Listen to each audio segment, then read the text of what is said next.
But जब सच्चाई check करी गई तो पता चला, क्या पता चला कि भैया कंपनी को डिविडेंड पे कर रही है, वो कैसे कर रही है। अब इसके लिए मुझे अकाउंटिंग सिखानी पड़ेगी, आपको अकाउंटिंग में आप बनना स्टार्ट करोगे तो आपका दुआ है ना। तो अब जब हम प्रोविजन क्रिएट करते हैं, क्या प्रोविजन क्रिएट करते हैं, जब भी कंपनी कोई प्रोविजन क्रिएट करती है, कोई भी प्रोविजन, चाहे वो बेड का प्रोविजन हो, किसी भी चीज का प्रोविजन क्रिएट करती है, तो उससे उसका क्या होता है, प्रॉफिट कम हो जाता है। यस और नो, प्रॉफिट कम हो जाता है। हम एंट्री मारते हैं P&L account debit to provision, जिस चीज का भी प्रोविजन हम बना रहे हैं, ठीक है, तो उससे हमारा प्रॉफिट कम होता है। लेकिन जब हम पुराने प्रोविजन को रिवर्स करते हैं, जब हम पुराने प्रोविजन को क्या करते हैं, रिजर्व करते हैं, रिजर्व नहीं, रिवर्स, कद्दू बच्चे कद्दू टीचर, हाँ, प्रोविजन को जब हम रिवर्स करते हैं तो उससे प्रॉफिट बढ़ जाता है, उससे एक्चुअली में प्रॉफिट हुआ, बट पुराने प्रॉफिट को हमने यहाँ पर बढ़ा दिया, यहाँ पर हमने इसकी रिवर्स एंट्री मार देंगे, है ना, क्रिएट करने की उल्टी एंट्री मार देंगे। अब हो क्या रहा बेटा, इस कंपनी में हुए थे लॉसेस, इस कंपनी में एक्चुअली में क्या हुए थे, लॉसेस हुए थे, लेकिन ये कंपनी क्या कर रही थी, अपने पुराने प्रोविजन को रिवर्स करके उसमें से डिविडेंड बांट रही थी, उसमें से डिविडेंड बांट रही थी। तो इन्होंने सच तो लिखा, ये तो बात लिखी इन्होंने एकदम सच लिखी, ट्रू थी कि कंपनी रेगुलरली डिविडेंड पे कर रही है, बिल्कुल, लेकिन इससे इंप्रेशन ये बन रहा था कि कंपनी दबा कर जो है प्रॉफिट कमा रही है, कंपनी दबा कर जो है प्रॉफिट कमा रही है, बट रियलिटी कुछ और थी, कंपनी एक्चुअली में लॉसेस में थी, सिर्फ अपने पुराने प्रोविजन को रिजर्व करके डिविडेंड बांट रही थी। और ये बात आप नहीं बता रही, यानी ये किस एग्जांपल हो गया, आपने इनकम्प्लीट बात बताई, जिससे लोग क्या हो गए, मिसलीड हो गए, और इसलिए क्या माना जाएगा, मिस स्टेटमेंट माना जाएगा। तो यही बात आगे लिखी है, company has been incurring substantial losses, actually में तो कंपनी को लॉसेस हो रहे थे, लेकिन कंपनी क्या करती थी, राइट बैक मतलब रिवर्स कर देती थी अपने पास्ट प्रोविजन को to the credit of profit and loss account, profit and loss account में क्रेडिट कर देती थी प्रोविजन को रिवर्स करके, जिसमें से वो डिविडेंड पे कर रही थी। तो कोर्ट ने ये डिसीजन दिया कि क्योंकि प्रोस्पेक्टस ट्रू पिक्चर डिस्क्लोज नहीं कर, आपने सही बताया डिविडेंड दे रही है, लेकिन उससे पूरी पिक्चर सामने नहीं आ रही है, इसलिए इसे क्या माना जाएगा, मिस स्टेटमेंट माना जाएगा, क्योंकि आपने सच को छुपाया है, सुपरफिशियल स्टेटमेंट देकर, मतलब सिर्फ ऊपर ऊपर की बात बताकर आपने अंदर के गहराई के सच को क्या किया है, छुपाया है, अंदर के गहराई को सच को क्या है, छुपाया है। अब एक और बहुत बढ़िया बात है, मान लीजिए ये वाला केस तो बहुत बढ़िया और एडवांस लेवल, मान लो एक कंपनी है,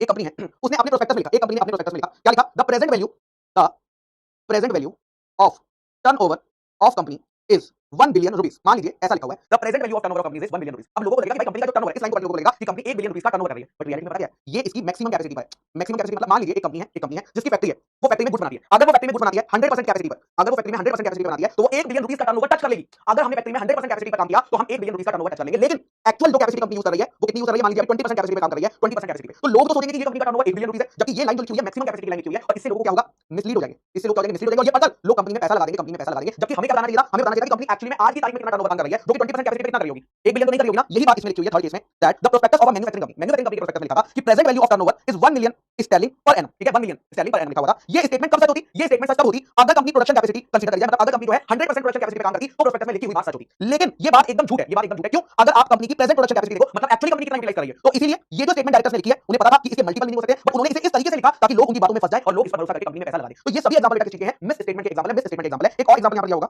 ये वाला सारे बच्चे एग्जांपल खुद से रीड करेंगे, खुद से रीड करेंगे इस वाले एग्जांपल को, पेज नंबर 3.27, और इसमें भी क्या हुआ था, इसमें भी हमने इनकंप्लीट इंफॉर्मेशन दी थी, इनकंप्लीट इंफॉर्मेशन। एक बार खुद से पढ़ेंगे, फिर हम आगे चलेंगे।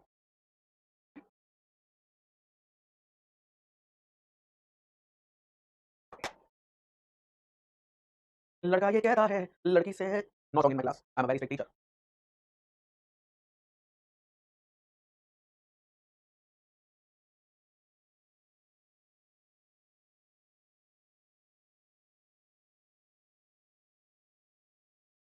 पढ़ लिया सर, पढ़ तो लिया लेकिन समझ नहीं आया, फिर से लॉ की दिक्कत नहीं है, अकाउंटिंग की दिक्कत, यही पता है रेवेन्यू प्रॉफिट क्या होता है और कैपिटल प्रॉफिट क्या होता है ना, यही नहीं पता इसलिए समझ नहीं आया। चलो मैं इसे एग्जांपल से समझाता हूं इलस्ट्रेशन को। देखो मान ली कंपनी है जिसका नाम है गुरप्रीत समोसे वाला लिमिटेड, गुरप्रीत समोसे वाला लिमिटेड।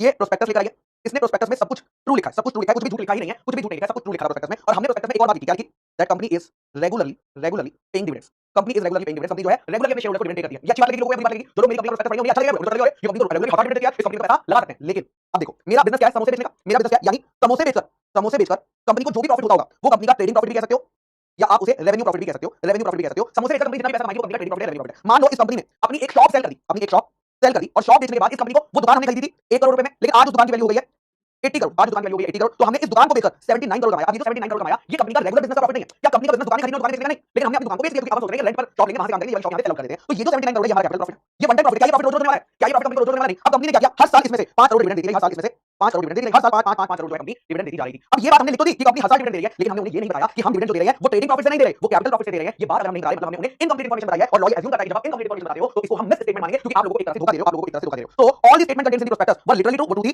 एक लाइन प्रोस्पेक्टस में लिखी थी कि कंपनी डिविडेंड दे रही है बहुत सालों से, लेकिन हमने डिस्क्लोज नहीं किया इस बात का कि जो डिविडेंड है paid out of realised capital profit, were paid out of realised capital profit and not out of trading profit, and not out of trading profit and allottee of share. अब एक पर्सन अलॉटी मतलब share allot हुए थे, वो contract को cancel करना चाहता है, ये कहकर प्रोस्पेक्टस में बहुत सारी मटेरियल पर्टिकुलर जो आपने गलती थी, आपको बताना था कि नॉन डिस्क्लोजर, आपने ये बात नहीं बताई, कंसीडर करके छुपाई है कि भैया हमने ट्रेडिंग से नहीं बल्कि कैपिटल प्रॉफिट से दिए हैं। ये एक मटेरियल मिस रिप्रेजेंटेशन है, यानी हम इसको मिस स्टेटमेंट कंसीडर करेंगे, हम इसको मिस स्टेटमेंट कंसीडर करेंगे। अब सवाल ये आता है कि सर मिस स्टेटमेंट है उससे दिक्कत क्या है, हमें ये तो पता चल गया कि पब्लिक को लॉस हो जाएगा, लेकिन लोग तो मिस स्टेटमेंट कर सकते हैं ना, तो बेटा उन्हें डराने के लिए लॉ ने क्या करा है, अगर किसी कंपनी के प्रोस्पेक्टस के अंदर मिस स्टेटमेंट होती है और जिससे लोगों का नुकसान होता है, तो हमें क्या मिलते हैं, लीगल राइट्स मिलते हैं। क्या मिलते हैं, लीगल राइट्स मिलते हैं। अगर प्रोस्पेक्टस के अंदर किसी के भी प्रोस्पेक्टस, किसी भी कंपनी के प्रोस्पेक्टस के अंदर मिस स्टेटमेंट निकल जाती है, तो मिस स्टेटमेंट, अगर किसी कंपनी के प्रोस्पेक्टस में मिस स्टेटमेंट निकल जाती है, तो उस केस में बेटा हमें क्या मिलते हैं, जिस पर्सन ने कंपनी से शेयर खरीदे थे प्रोस्पेक्टस पर भरोसा करके, उसको क्या मिलते हैं, उसको लीगल राइट्स मिलते हैं, जिसको लीगल राइट्स को हम लॉ की लैंग्वेज में रेमेडीज बोलते हैं। अब यहाँ पर दो तीन एक्ट आते हैं, एक आता है जनरल राइट्स, एक आता है जनरल राइट्स जो हमें मिलेंगे the Indian contract act, the Indian contract act 1872 से, और the specific relief act, the specific relief act. तो कुछ राइट्स हमें इन एक्ट के अंदर मिलते हैं, कुछ राइट हमें इन एक्ट के अंदर मिलते हैं, और कुछ हमें मिलते हैं स्पेसिफिक राइट्स जो हमें मिलते हैं द कंपनीज एक्ट के अंदर, द कंपनीज एक्ट के अंदर। कौन से सेक्शन में, सेक्शन नंबर और सेक्शन 35 बात करता है सिविल लायबिलिटी। पहले जब पुराना कोर्स हुआ करता था तो हमारे सिलेबस में सिर्फ और सिर्फ ये हुआ करता था। जब पुराना कोर्स हुआ करता था तो हमें सिर्फ कंपनी तक पढ़ना पड़ता था, हमें इंडियन कॉन्ट्रैक्ट एक्ट या स्पेसिफिक रिलीफ एक्ट का कोई भी प्रोविजन पढ़ना नहीं पड़ता था। लेकिन जब से इंस्टीट्यूट जो नया आईसीए मॉड्यूल लाया है उसमें ये चेंज कर दिया, उसमें इन दोनों पॉइंट्स को क्या कर दिया गया, इंक्लूड कर दिया गया। But exam point of view से जो इंपॉर्टेंट है वो ये दोनों इंपॉर्टेंट माने जाएंगे। एग्जाम के लिए अभी भी सेक्शन 34 और 35 इंपॉर्टेंट है, हमारे सिलेबस का जो मेन पार्ट हो गया है कंपनी एक्ट 2013। ठीक है, ओके सर। अब चलते हैं, सबसे पहले हम लोग सीखेंगे, मैं पहले आपको सेक्शन 35 सिखाऊंगा, फिर सेक्शन 34 सिखाऊंगा, फिर इंडियन कॉन्ट्रैक्ट एक्ट और स्पेसिफिक रिलीफ एक्ट सिखाऊंगा। तो रेडी है? Yes sir. अब सेक्शन 35 क्या बोलता है समझते हैं। सेक्शन 35 कहता है civil liability, civil liability in case of misstatement, in case of misstatement in prospectus. अगर प्रोस्पेक्टस में मिस स्टेटमेंट है तो क्या सिविल लायबिलिटी होगी, ये बात सेक्शन 35 में बताई गई है। और सेक्शन 34 में बताई गई है क्रिमिनल लायबिलिटी। अब कुछ बच्चों को यही नहीं पता होगा कि क्रिमिनल लायबिलिटी क्या होती है, सिविल लायबिलिटी क्या होती है। तो सेक्शन 35 पढ़ने से पहले हमें एक, हमारे सिलेबस का पार्ट नहीं है बट हमें एक बेसिक डिफरेंस पता होना चाहिए, सिविल लायबिलिटी और क्रिमिनल लायबिलिटी में क्या डिफरेंस होता है, क्रिमिनल लायबिलिटी में क्या डिफरेंस होता है। ठीक है, ओके सर। सिविल लायबिलिटी के केस में क्या होता है बेटा, नॉर्मली मान लीजिए ए ने बी के साथ कांटेक्ट किया, ए ने बी के साथ कांटेक्ट किया। ठीक है, फॉर एग्जांपल ए ने बी को कार देने का वादा किया, बी ने ए को प्राइस देने का वादा किया, और बाद में अगर बी प्राइस देने से मना कर दे, प्राइस देने से मना कर दे, या ए अगर कार देने से मना कर देता है तो यहां पर ए सुयू करेगा बी को और बी सुयू कर सकता है, केस फाइल कर सकता है ए पर, और क्या क्लेम कर सकता है, डैमेज क्लेम कर सकता है। डैमेज का मतलब होता है लॉस की भरपाई, जितना लॉस हुआ है उसकी भरपाई क्लेम की जा सकती है। ये होती है सिविल लायबिलिटी। यहां पर बी को जेल में भेजा जाएगा, ए को जेल में भेजा जाएगा, बस लॉस की भरपाई करा दी आपकी, लॉस की भरपाई। और यहां पे लॉस की भरपाई किसे मिलेगी, अगर ए ने बी पर केस करा तो बी ए को डैमेज देगा, और अगर बी ने ए पर केस किया तो ए बी को डैमेज देगा। यानी एक पार्टी दूसरे पार्टी को उसके लॉस की भरपाई करती है, उसे बोलते हैं सिविल लायबिलिटी। क्या बोलते हैं, सिविल लायबिलिटी। दूसरा आता है क्रिमिनल लायबिलिटी। मान लीजिए मिस्टर एक्स ने मिस्टर वाई का मर्डर कर दिया, ये क्या है, दिस इज अ क्राइम, ये बहुत बड़ा क्राइम है। यहां पर मिस्टर एक्स को क्या होगा, एक तो पेनल्टी लगेगी, पेनल्टी किसको जाएगी, पेनल्टी गवर्नमेंट को जाएगी। ठीक है, पेनल्टी गवर्नमेंट को जाएगी, साथ ही साथ इसे जेल भी जाना पड़ेगा, साथ ही साथ इसे जेल भी जाना पड़ेगा। तो यहां पर हो गई क्रिमिनल लायबिलिटी। आपने कोई क्राइम किया है, आपने कोई क्राइम किया है तो ये हमारी क्रिमिनल लायबिलिटी हो जाएगी। ठीक है, तो सिविल लायबिलिटी में डैमेज मिलते हैं, क्रिमिनल लायबिलिटी में गलत करने की, गलत काम करने की सजा मिलती है, गलत काम करने की सजा मिलती है, भले ही किसी को नुकसान हुआ हो या ना हुआ हो, उससे फर्क पड़ता नहीं है। अब यहां पर लॉ ये कह रहा है, कंपनी से कह रहा है, देखो कितनी बड़ी बात है कि अगर प्रोस्पेक्टस, किसी कंपनी के प्रोस्पेक्टस में अगर मिस स्टेटमेंट पाई जाती है, अगर किसी कंपनी के प्रोस्पेक्टस में मिस स्टेटमेंट पाई जाती है तो सिविल लायबिलिटी तो है ही है। मतलब जिन लोगों को नुकसान हुआ कंपनी के प्रोस्पेक्टस में गलती की वजह से, जिन लोगों को नुकसान हुआ उनको तो लॉस की भरपाई होगी होगी, साथ में क्रिमिनल लायबिलिटी भी है। मतलब जिन लोगों ने प्रोस्पेक्टस इशू किया था उनको जेल में डालेंगे अलग, उनको जेल में डालेंगे अलग। तो ये बहुत बड़ा सीरियस क्राइम होता है बेटा, बहुत बड़ा सीरियस ऑफेंस होता है प्रोस्पेक्टस। क्योंकि ऐसा होता है ना, किसी इंसान ने अपने पूरे जीवन की सेविंग, उसने अपने पूरे जीवन की सेविंग आपकी कंपनी का प्रोस्पेक्टस पढ़ के उस पर भरोसा करके लगा दी, और कल को बेचारे का दिक्कत हो गई, आपके प्रोस्पेक्टस में गड़बड़ की वजह से उसकी पूरी जिंदगी की जो सेविंग थी वो खत्म हो गई, तो बेचारा क्या करेगा। इसीलिए ये एक बहुत बड़ा क्राइम माना जाता है। इसीलिए गोल्डन रूल है, गोल्डन रूल ये बोलता है कि प्रोस्पेक्टस के अंदर मिस स्टेटमेंट, प्रोस्पेक्टस के अंदर मिस स्टेटमेंट होनी नहीं चाहिए, होगी तो कंपनी का सेक्शन 34, कंपनी का सेक्शन नंबर 35 ट्रिगर हो जाएगा, सेक्शन 34 और सेक्शन 35 ट्रिगर हो जाएगा। सबसे पहले हम पढ़ेंगे सेक्शन नंबर 35 को। सेक्शन नंबर 35 क्या होगा, पेज नंबर सारे पे आ जाएंगे, पेज नंबर 3.28 पे, page number civil liability for misstatements in prospectus, section number 35। ये क्या होता है, ये बोलता है कि अगर सिक्योरिटीज के सब्सक्राइबर को